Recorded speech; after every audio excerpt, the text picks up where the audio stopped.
So thank you for staying, and we'll start now, and then after this, Jacqui will be signing books back in South Hall. So we thought we'd begin by having Jacqui read a passage from the book. How would that be? That'd be okay. While she's doing that, you think about your questions. Any questions you want to ask about the sermon or about the book, if you've already bought it and read the whole thing cover to cover? But first, we'll start. Jacqui, read. Hey, everyone. Thank you for staying. I should just say that this book is my heart poured out on pages. I think I've been grieving the state of our nation for a few decades, but especially acutely in these last 15, 20 years, from Trayvon Martin to Mike Brown to Sandy Bland to Ahmaud Arbery to Breonna Taylor to so many names that are too many to be named. But the persistence of racism and white supremacy in America, and the ways that, as a womanist, I think of those as inextricably linked to class and voting rights and sexuality and gender, it's just been hard. And I think I wanted to try to preach a little outside of the box. So this book is part sermon, part memoir, but all call to action in 3 sections. First about loving yourself, and then about loving your posse, hi my friends, and then about loving the world. And today I wanted to make sure we who are justice warriors focused a little bit on loving ourselves. But this section, the part I'm going to read right now, is in a chapter called Think Inclusively, They're Your People Too. And a couple of the characters in this chapter are in the room. My friend Patty Daly and her husband Elliot are in this chapter. And my friend Michael Livingston is in this chapter. So I'm thanking Elliot and Nancy for letting your partners midwife me a little bit into myself. I appreciate that. This is when I first go to Princeton. It was Jerry Cooper who took me on a drive one day in the fall of 1989 to Princeton, New Jersey, to see the seminary there. He believed it was the only place I should go, and since I trusted him, it was the only place I applied.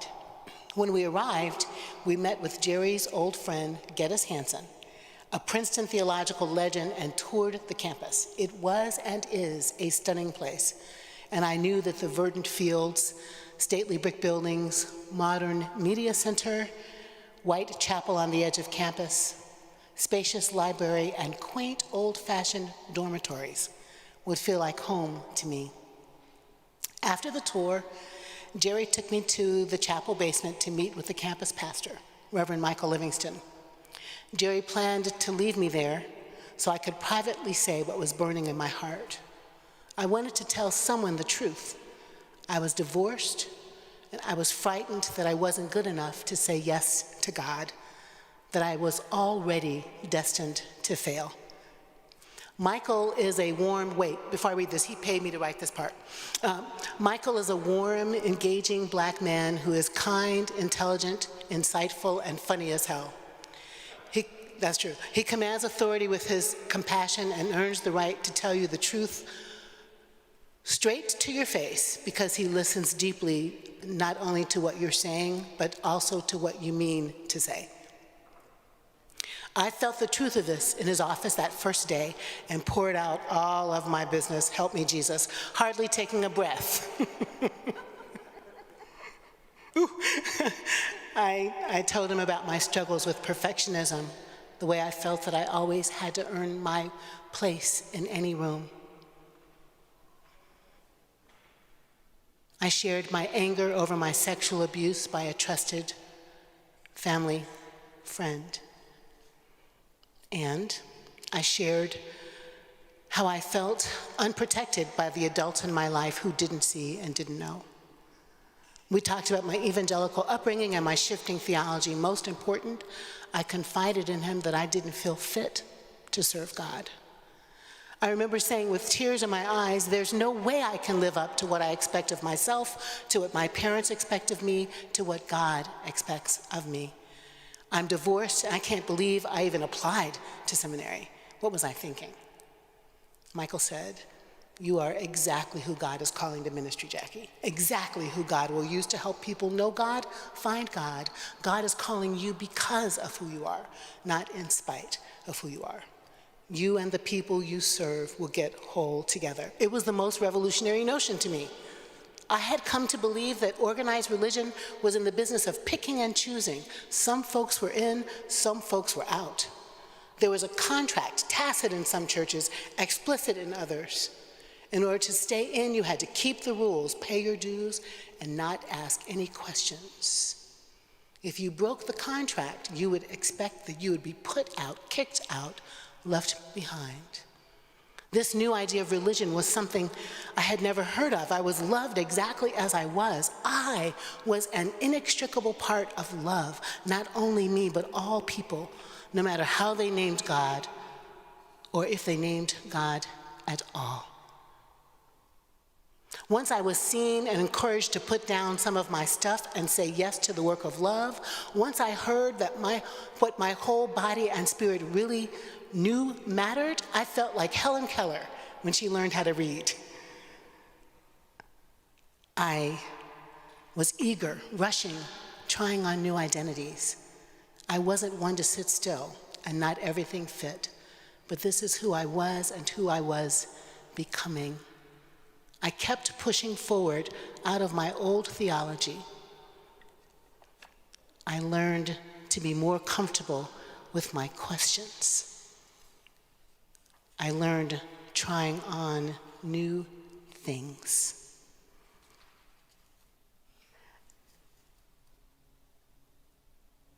I began to ask new questions. Not what does the Bible say, but what's the context in which the Bible says that?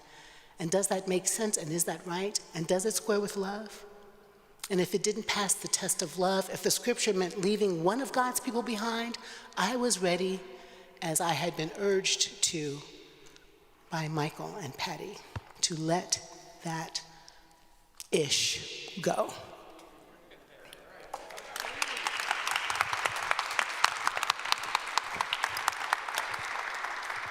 Well, I got the check for what you wrote, but now I need to get a check for actually having it read out loud. Yeah, okay. It's in the mail. Keep looking for that. It's in your pay app. That's where it is. Well, thank you so much for that. If that doesn't make you want to go buy the book, I don't know what will. Happy to initial the page on which my name appears. But And Patty's. no charge for that. And where's Patty? Patty? There's Patty. Hi, Patty. So I'm going to start with the first question, and then we'll take your questions and comments. And my question is, so fierce love, what's the theology of fierce love, and how'd you get there? Yeah, thank you. You know, I got to fierce love by letting go of some of the other stuff. I think that the teachings of Rabbi Jesus are clearly about fierce love, but somehow the church has churchified, whiteified, sorry y'all, supremacified, empired that call to love. I think as soon as Constantine became the emperor of Rome and decided to make Christianity the church religion, it kind of lost that love power. So all the world's major religions have love neighbor, love self. Love your neighbor as yourself, do unto others as you'd have them do unto you. Don't withhold from someone that which you yourself would need.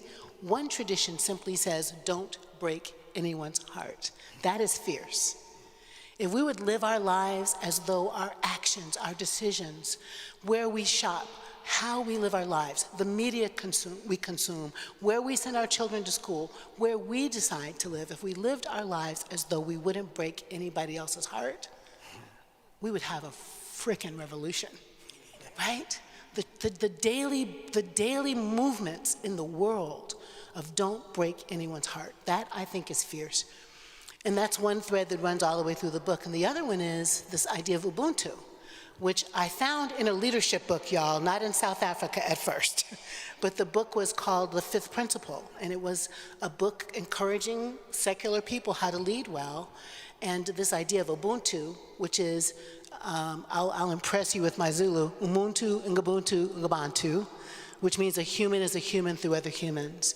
I am inextricably connected, so that when Aaron and Megan are struggling with school debt, that ought to affect the way I vote. When my grandchildren, Ophelia and Octavius, don't have prepaid like K through 5 or something, right? That ought to affect the way you think about legislation. When a child is hungry, my stomach growls. When a child still doesn't have drinking water in Detroit, Michigan, my throat is parched. This is South African Zulu, which predates then much of the world's religions, because all of us are from Africa. And the idea that we walked out of a cave into the light and thought, man, I need that one over there for me to make it. That is what it is fierce to me, Michael. It is not nammy-pammy, codependent love song love. It's sacrificial, break your heart, crack wide open because somebody else is in trouble. Pursue, persist, don't give up kind of love that is stronger than hate, because it's fierce. I wish I could have gotten some help with that, those student loans. I didn't realize you were... You should have... You're telling me that too late. I know, it's too late, right? All right. I love the love period that you all use it at middle, and it has that kind of power to it. I mean, love, period. It's like... That's it. That's the standard. Yeah, right? That's, yeah. Why is there more? I mean, all of us need... We have as many people in this room are as many different gods, God images in this room, as many different theologies in this room. I can say to my husband, John, something about love, period, and what's in his mind, as close as we are, is different than what's in mine. So yes, we want to interrogate that. Yes, we want to do midrash on that. We want to ask ourselves, what does that look like in my life? But so much of what has happened with the midrash, with the preaching, is the rules that exclude people and make them feel bad, make them feel terrible, ugly, like they ain't squat. And that somehow worm theology, you are not deserving of love, is supposed to motivate you to do what? I don't know, get in a club and then leave somebody else out, is what I think. So I really do think that the theology of Middle Church at Love, period, has been invitational to folks who are questioning, who are nuns, who have found their way to our congregation. 503 people joined the church since March 2020 to last week during COVID and post-fire. Amen. Yeah. Okay, questions, comments. We have some mics here. If you just raise your hand, we'll find you. And over here, it's Angela. Thank you all for sticking around for this conversation. I appreciate you. Why don't you pass it down or walk down? Yeah, there you go. Yeah. There we go. Hi, Hi. Angela Della. Hi, Angela. My question is that in terms of self-love, it seems to me a lot of the religious right, the exclusionary religious right, is so filled with self-love, so filled with self-righteousness that, how is it that, well, first of all, your comment on that, and how do we then kind of approach or deal with that? Because it's not that they shouldn't love themselves. So, it certainly slides into narcissism among somebody we know at the helm of we know, and we won't say his name. But, I think that he is not any absence of self-love, but it's certainly not how you are talking about. That's not what I'm talking about, right, Angela? That's a really important observation. Did anybody read Trump's niece's book about Trump? It is an interesting read. And that's not what he's not a self-lover. He's a person with a giant hole in his soul where love should be.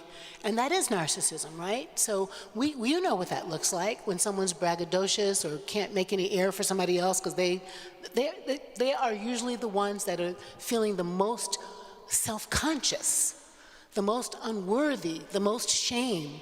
They're not feeling great about themselves, and so they fill that with hatred and violence, and they fill it with food or drink or wealth or largesse.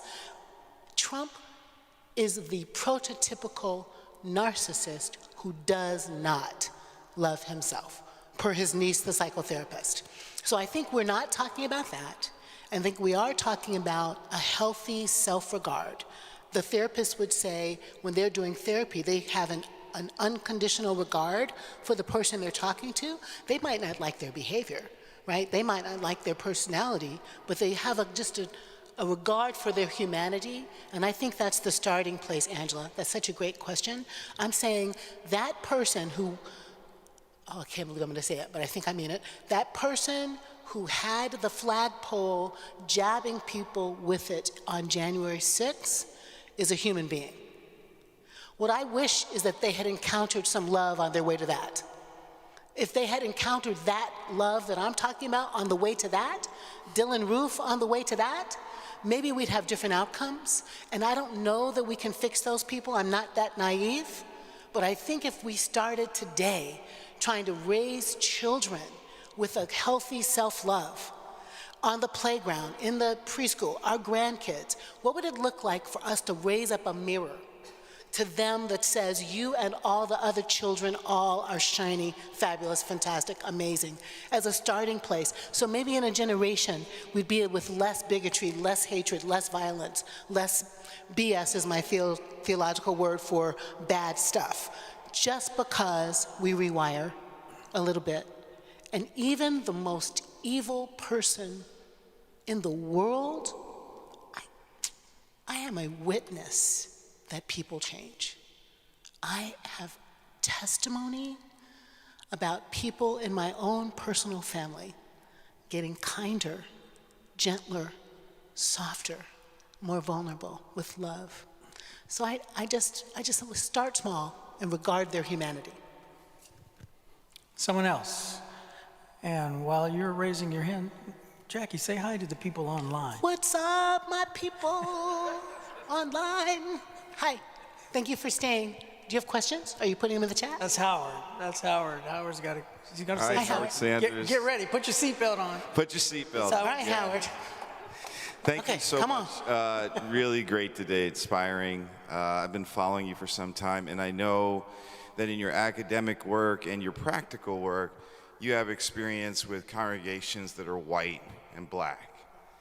And I'm wondering how you feel about the white Jesus on the wall and things that just by their very nature challenge black people, right? I mean, because you have this whole history of the white church. So being, I guess you would say, traditional requires that you subjugate your blackness. So if you could comment on that, I'd appreciate it. Howard, that's the great question. Let me tell you a secret that everybody doesn't know, which is that at Middle Church, which happens to have, the Middle Church windows were Tiffany windows, but they're the same windows as my childhood church. I don't know if I've said that to my congregation that much. Exact same windows. Freaking me out. Yeah, just unbelievable. But at Middle Church, the Tiffany windows are lit artificially behind. I said were, they burned down. One day, a stealth Jacqui Lewis and her friend Charles Randolph Wright brought the set director from Hamilton to the Middle Church and stealthily darkened up the Jesuses in the stained glass windows.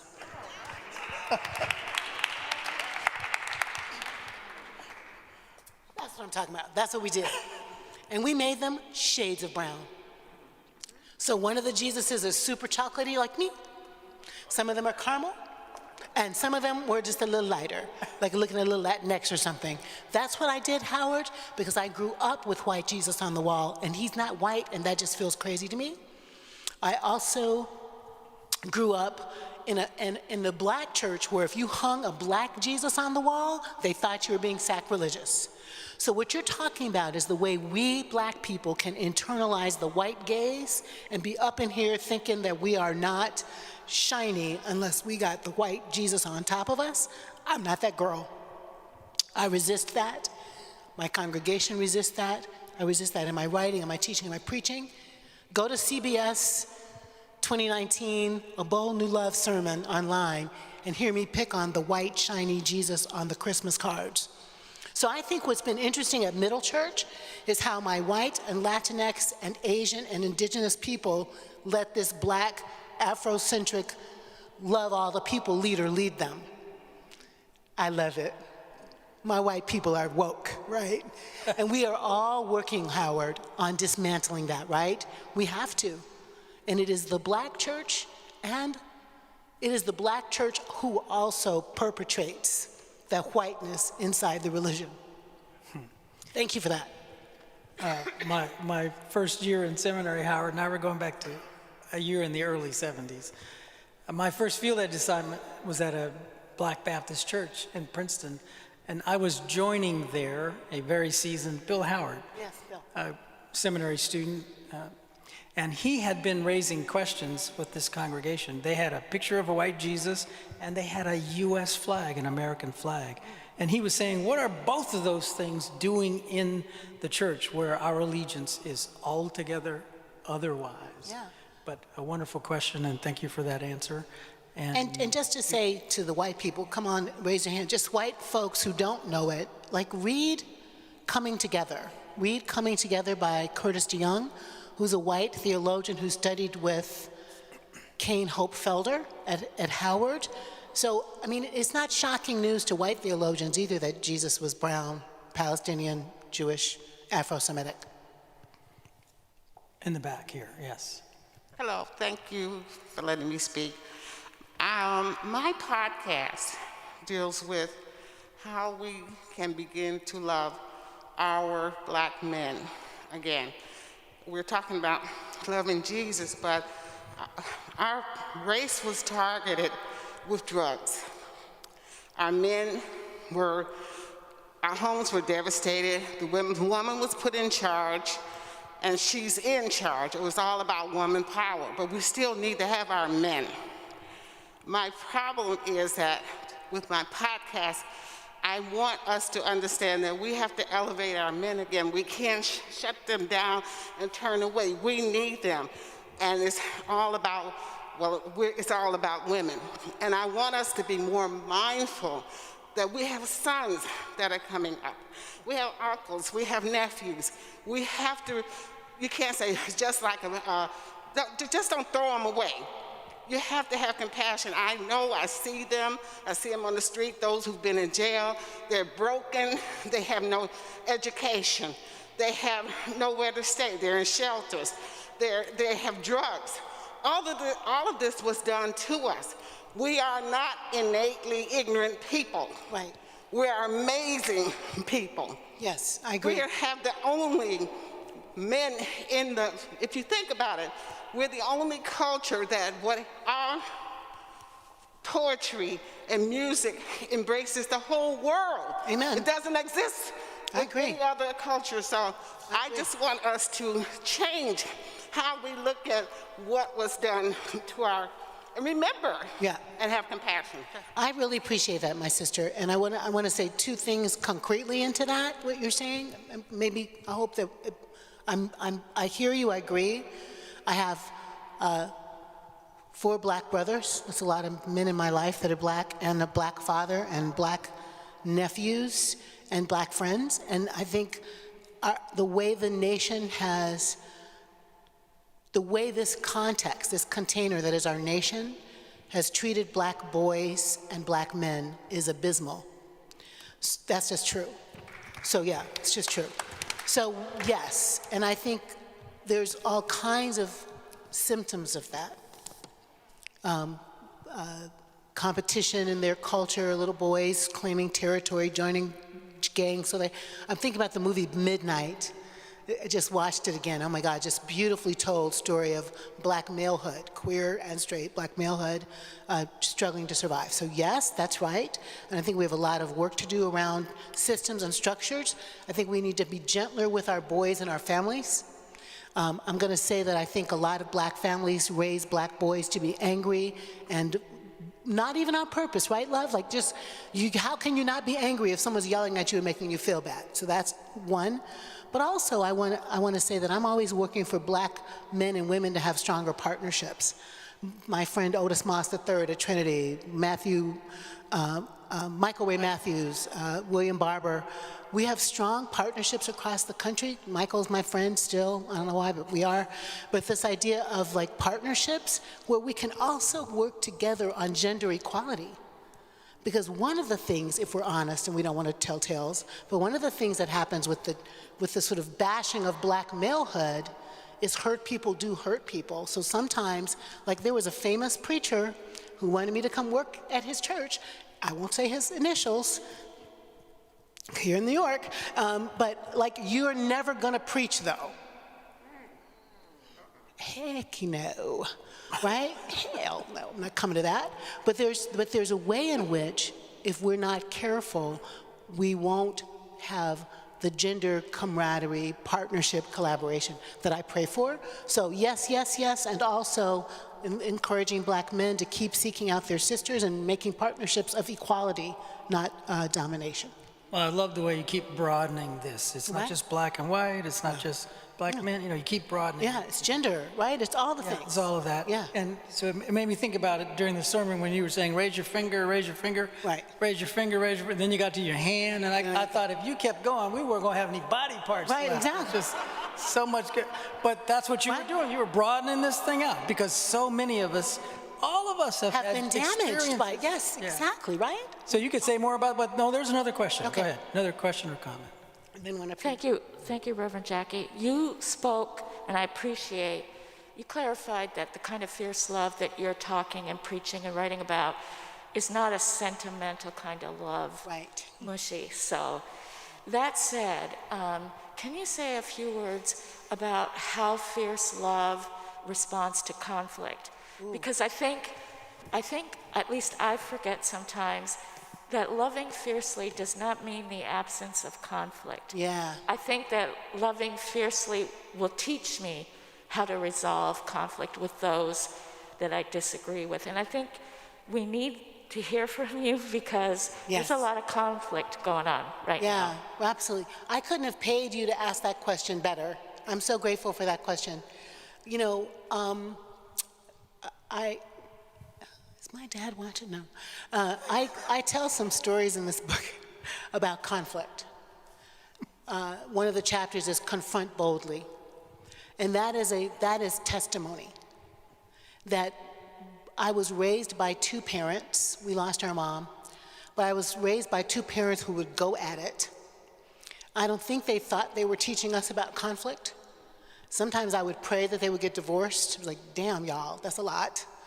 But they were committed. They had both come from broken families, and they were committed to stay together, and they just fought their way through to a beautiful love that they were having by the time my mom died.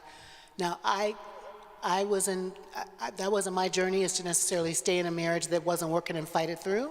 I've stayed and fought and then had to go. But they were fierce in their love for each other, and we saw the passion and we saw the sparks. And so in one way, they taught us how to speak truth to power, even to their power, much to their chagrin. So one of my stories in the book is how I'm dating John, who I married, and we're not even really fully dating, right? We're friends, and with some sparks. And John comes to my graduation party, and my dad just will not even look at him. Like, my dad is giving him black man sass for days. Like, I'm not looking at you, I don't see you, whatever. So John leaves this party, because he's like, I'm not staying for your dad to treat me this way. I was like, oh my God, this was fire. So John leaves, Daddy's in a bad mood, and I walk up to him and I go, Dad, my friend left the party because of the way you were treating him. And he did black dad, I'll tell you something else, kind of thing. And I was like, wait. Oh my God, I can't believe I did it. I lived to talk about it. I was like, wait, Dad. This is my house. This is my city. This is my graduation party.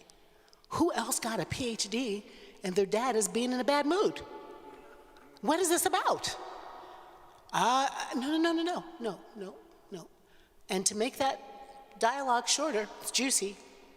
In the end, I said, you have some choices to make. I love you, but I'm not doing this.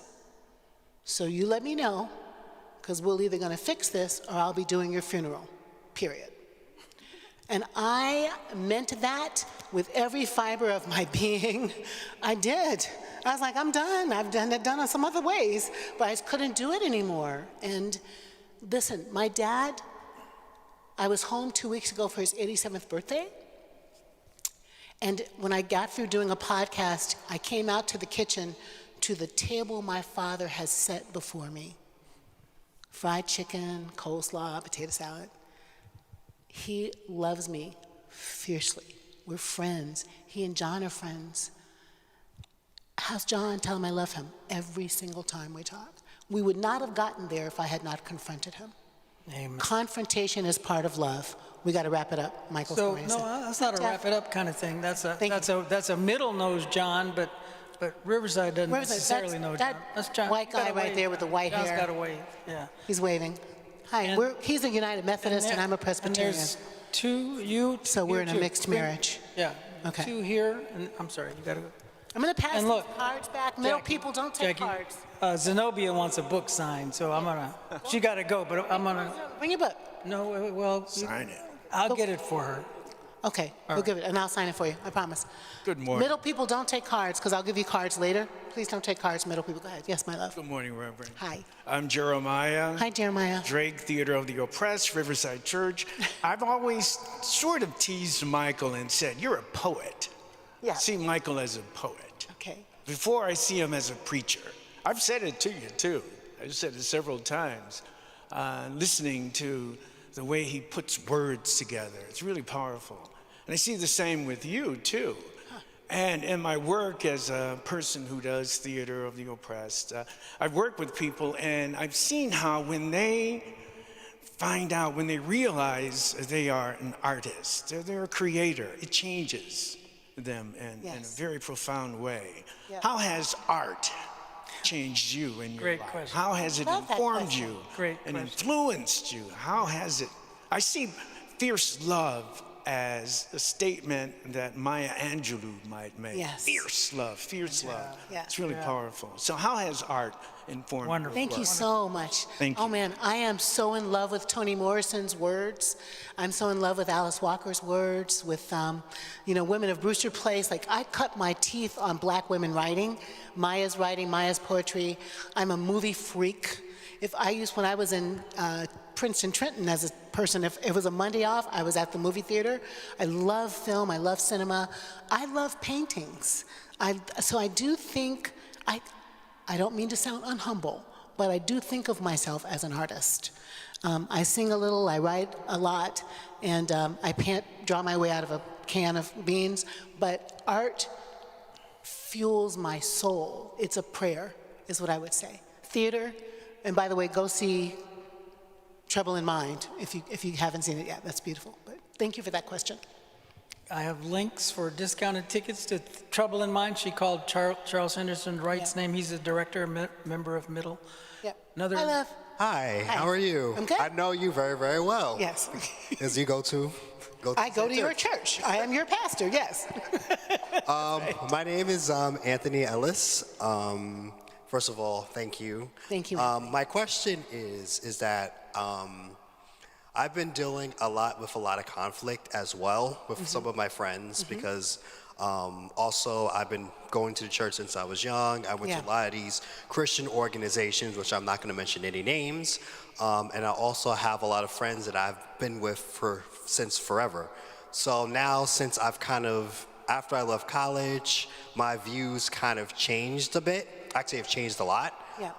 And now a lot of times when I post my stuff on Facebook or social media or things, and because I still have a lot of those friends, they will come up and ask me all these questions because their views are still with the old white Anglican church that is different than my views. And I guess one friend just got very upset and we got into an argument because I marched at the Pride March back in. So long story short, how do I deal with things like that where friends are just kind of like, they just want to sit and argue, and then they start bringing up abortion, all these different things about LGBT2, saying that you can love them but you still have to hate them, things like that. So That's a great question, honey, and especially on the way to the holidays, we're all going to go home and sit at a table where I keep saying Uncle Bob or Aunt Jane might not agree with us theologically. I think three things. Like, so I talk about the conflict with my dad. I didn't start there. I didn't start with, I'm breaking up with you, right? But I think we have to be honest about what we think. I think we can also communicate what we think nonviolently. So when your friends are, whatever, disagreeing with you, and you use an I statement or not get into the attack of them because of their views, then I think you can keep a conversation going longer. And be a good listener. So I'm going, be a good listener, use I statements, keep the conversation going. Don't be plotting what you're going to say or write while you're listening, because then that's not listening. And there's some kind of like nonviolent space that you can create. You can create a container for listening. So if you're saying, I've really come to feel different than that. What are they going to say? They're going to kill you for that? No, I've come to feel different than that. Or I feel uncomfortable when you use language like that about queer people. Or, really here, and then another, like, read this book. So be a resource person, be a good listener, try to be nonviolent in your communication, because their disagreement with you isn't anything about you, really. It's just about their journey at that moment in time. And I think we can have compassion about that. That's one answer. The other answer is protest loud. That's the other answer. Okay, yeah. Last question here, and then we're going to go back and sign some books. Thank you very much for Hi. coming today and sharing, Reverend. Thank you. I just wanted to say that I myself have been highly dismayed at so many developments we've seen in our country over the past decades really, but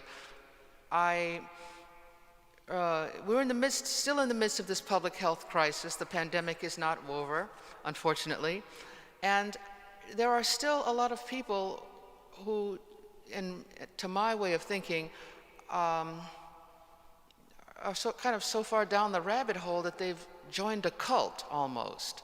I hope that doesn't sound too harsh, but that sounds true. Okay, that's only my personal impression. Yeah, right. And I would like can you comment on this in terms of your thesis about the importance of loving yourself? Because to me, it just seems the complete, total opposite of loving yourself. The fact that so many people seem to, I don't know, to their own detriment, Right. okay, have joined a cult. Yeah. I hope I've been articulate. No, I totally get your question, and I think it's a really, really good question. I'm sometimes nervous about the echo chamber, even that I'm in, as a public theologian, that I'm talking to my people about the ways my people get it. Part of the reason I wrote this book was to push myself a little bit out of that echo chamber, to not just be talking to progressive Christians, but then also not just to be talking to progressive Jews or Muslims or humanists. My big dream is that somebody who's in that rabbit hole would read the book. And that they would read the book and they'd say, oh, wait a minute. This progressive lady, people think I'm queer all the time, and I don't care, I don't explain it. But I've dreadlocks and I'm black, so I must be queer, I don't know. But this progressive lady is just talking about love. Okay, that's all.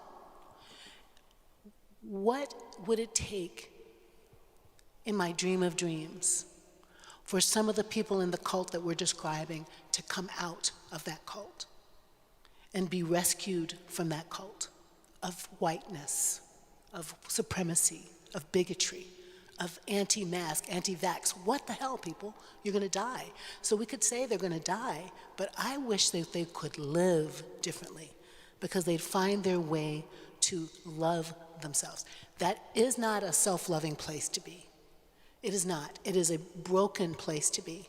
So maybe it's a bridge, right? Maybe it's not me, but maybe somebody buys the book and they give it to their sibling that lives in North Carolina. I don't know, right? And the sibling in North Carolina reads it and has a book club, and that just waves of love ripple is my big dream. That sounds naive, but otherwise, I think we're going to hell.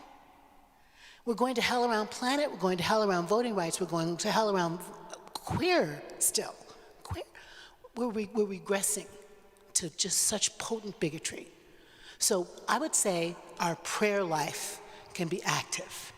And when we pop into one of those rooms where the hatred is happening on social media or whatever, put some love in it. Like maybe we're not going to even amplify or echo the hate speech. Maybe we're not. And this is new. I'm a convert. You know, I loved the word them for years, about them. And my therapist said, that doesn't really sound like you. I was like, oh, snap, really? Damn, doesn't sound like me. I hate that it doesn't sound like me, but I'm just trying to speak the same truth softer so more people will hear. Because I'm not ready for my babies, my grandkids, to grow up in this America with this much hate. So let's pray about that. Let's think about that. Let's think about who we say it to that says it to somebody, that says it to somebody, that says it to somebody, so the love gets way down in the insurrectionist's heart. That's my hope. Thank you for that question. So we're gonna go do the book thing, but you think you're finished, but you're not finished yet, because I'm gonna take you right back to what I think was the thesis of your sermon, and to me it was captured in this: wearing masks versus loving oneself. Right. So there are a lot of people in our churches where we work, in our churches where we play, in our churches. In our churches, Michael? Who, I'm sorry, did I say that one time too many? I'm sorry. Who are acting out of not loving themselves. They're wearing masks, and it creates havoc in our churches and in our workplaces and in our grocery stores sometimes. That's right. So I'm one of these people. I'm wearing this mask. I can't get to loving myself. Help me out here, sister. Well, I don't think that's a fair question, but no, that's a good question. If I encounter that person, if I have an opportunity in my sphere of influence to encounter that person, I think my job is to be a mirror. And my job is to say, I see you. Because I encounter those people all the time. I see you. I see you're afraid. I see you're lonely. I see you're lost. I want to be careful, but somebody that's on my team is a person I know who's struggling with this very kind of thing, with the mask on and the not love there. So how I would coach that person on the team is different than I would coach somebody who I felt like was being really true to themselves. And I'd say something like, when you show up this way in a meeting, I think to myself, you're feeling incredibly uncomfortable. Am I right about that? Do you want to talk about your anxiety? Or do you want to talk about the thing that's on the agenda? You know? Or I might say, who's at this table with you? That's not just me. Now, I say that stuff because I've got some psych training, but I think any of us can say, you don't seem like yourself today. Or, is there something else going on right now? Because this feels like we're having a fraught moment, and maybe it doesn't have to be fraught. You can say that. And then you just are kind of seeing past, because the mask, I'm going to go, the mask is the ugly behavior, or the mask is the disappointing behavior. And behind the mask, I think, is a vulnerable person who's hurting. That's my thesis. So I try to look past that mask and name that. Name that. You seem hurt. You seem sad. Are you angry? Are you afraid? Are you lost? Let me name that, and let's see if we can talk about it. My check's in the mail. Okay. All right. So I'm going to say, yes, fierce love. What's the rest of it? Fierce love. Wait, a bold path to ferocious courage and rule-breaking kindness that can heal the world. It's a big title for a big book. Thank you for saying. We're going back to South Hall. Come sign a book. Thank you, Jacqui. Book is for sale today. Come on back. Thank you.